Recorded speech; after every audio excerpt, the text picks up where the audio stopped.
साल 2016 में नवंबर के वो महीने की नोटबंदी तो आपको याद होगी, और नोटबंदी के बाद अगले ही दिन जो पेट्रोल पंप्स पर भारी भीड़ लगी थी, वो तस्वीर एक बार फिर साल 2024 में लौट आई है। और ये साल 2024 का आज दूसरा दिन है और आपको यहाँ पर लंबी कतारें नज़र आएंगी। शिमला के बैरियर पेट्रोल पंप के पास इस समय हम मौजूद हैं और आपको यहाँ पर गाड़ियों और बाइकों की लंबी लंबी कतार नज़र आएगी। ये कतार है यहाँ पर पेट्रोल भराने के लिए, और क्योंकि जो एक कानून के विरोध में लगातार जो ट्रक ऑपरेटर्स हैं वो हड़ताल कर रहे हैं, और उसकी वजह से यहाँ पर खासी परेशानी का सामना यहाँ पर लोगों को करना पड़ रहा है। और ये परेशानी का सबब हर किसी के लिए बन चुका है, क्योंकि यहाँ पर पेट्रोल और डीजल की जो भारी कमी है वो नज़र आ रही है। लोग परेशान हैं और ये तस्वीरें अपने आप में परेशान कर देने वाली हैं, क्योंकि किसी को ऑफिस जाना है, किसी को अस्पताल जाना है, ऐसी अलग अलग परेशानी लोगों को है और लोग यहाँ पर परेशान नज़र आ रहे हैं। कुछ लोग यहाँ पर है जो पेट्रोल भराने के लिए लाइन में लगे हैं। कितनी देर होगी आपको लाइन में लगे हुए सर? 2 घंटे तो हो गए। कितनी परेशानी हो रही है फिर? परेशानी तो सर अब क्या करें, परेशानी हमारे लिए क्या, सबके लिए परेशानी है, पर कानून गलत बनाया हुआ है। क्या परेशानी लग रही कानून में आपको? कानून में सर यही है कि 10 साल की सजा, 7 लाख रुपए जुर्माना। अगर 7 लाख हमारे अकाउंट में तो हमने गाड़ी चलानी क्यों है?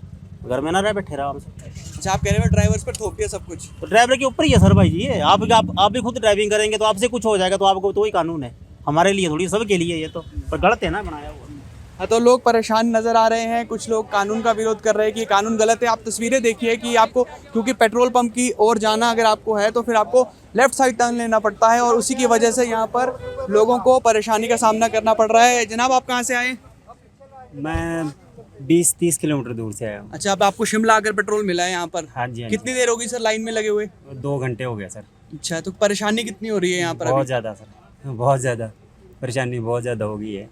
लाइन में लगना पड़ रहा है, बाकी कुछ नहीं। और बीच में ऐसे कोई घुस रहा है तो फिर उससे ज़्यादा परेशानी हो रही है। कोई ऐसे ही घुस गया, कोई बीच से ही घुस गया, फिर पीछे वाला तो रुकता ही रहता है, फिर क्या कर सकते हैं।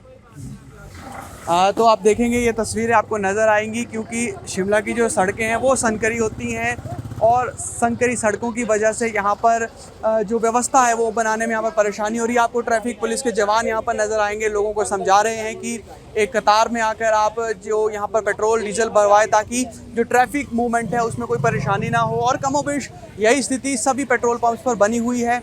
अगर इसी तरह से आपूर्ति नहीं होती है, खपत पूरी नहीं हो पाती है, तो आने वाले वक्त में और भी ज़्यादा परेशानी का सामना यहाँ पर लोगों को करना पड़ेगा।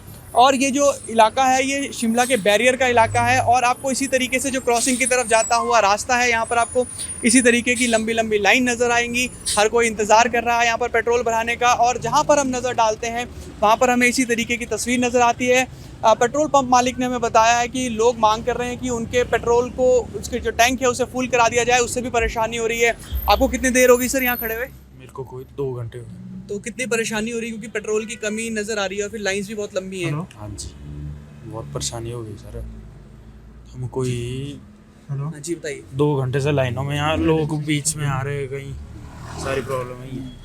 तो ये परेशानी लोगों को हो रही है, लोग परेशान हैं, क्योंकि डीजल और पेट्रोल की यहाँ पर कमी होती हुई नज़र आ रही है। और जिस तरह से मैं जिक्र कर रहा हूँ, मेरे सहयोगी आपको दूसरी तरफ की तस्वीरें दिखाएंगे, आपको इसी तरीके की लंबी कतार नज़र आएगी। और पहले ही जिस तरह से मैं जिक्र कर रहा हूँ, क्योंकि शिमला की जो सड़कें हैं वो बहुत संकरी होती हैं, और इसी वजह से परेशानी का सामना यहाँ पर लोगों को करना पड़ रहा है। कितनी देर होगी लाइन में लगे हुए?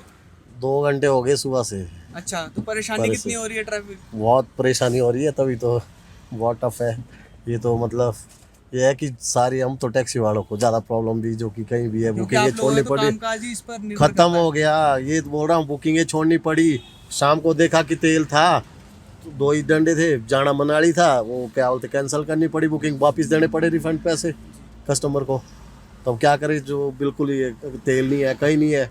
सारी जगह जा रहे हैं, मलयाना गए, कहाँ नहीं है, सारी जगह पूरा घूम के आए, कोई ये मतलब इसमें ये नहीं है, हमारे को नहीं मिला, तेल नहीं मिल रहा है। और लाइनों में लग के 3-3 घंटे भी, तब भी दे रहे 1000 रुपये का तेल।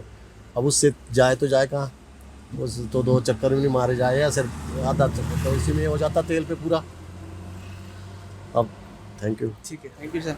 तो आप सुन रहे हैं कि टैक्सी ड्राइवर और भी ज़्यादा परेशान है, क्योंकि टैक्सी ड्राइवर्स को यहाँ पर ज़्यादा परेशानी का सामना करना पड़ रहा है, क्योंकि इनकी जो चीज़ें हैं, इनकी जो रोज़गार है वो इसी के साथ जुड़ा हुआ है, इसलिए यहाँ पर खासी परेशानी का सामना करना पड़ रहा है। ये जो पेट्रोल पंप है यहाँ पर जो रोज़ाना की खपत है वो करीब 10,000 लीटर है, लेकिन आज ये खपत और भी ज़्यादा बढ़ेगी क्योंकि जो लोग आ रहे हैं यहाँ पर वो सब भी पेट्रोल टैंक्स को फुल करने की मांग कर रहे हैं। लेकिन यहाँ पर समझा बुझाकर ये कोशिश करने की यहाँ ये कोशिश चल रही है यहाँ पर कि आप उतना ही तेल यहाँ पर भरवाएं जितनी आपको ज़रूरत है, क्योंकि जब हड़ताल खत्म होगी तो उसके बाद जो स्थिति है वो सामान्य हो जाएगी। ऐसे में पैनिक क्रिएट करने की ज़रूरत नहीं है।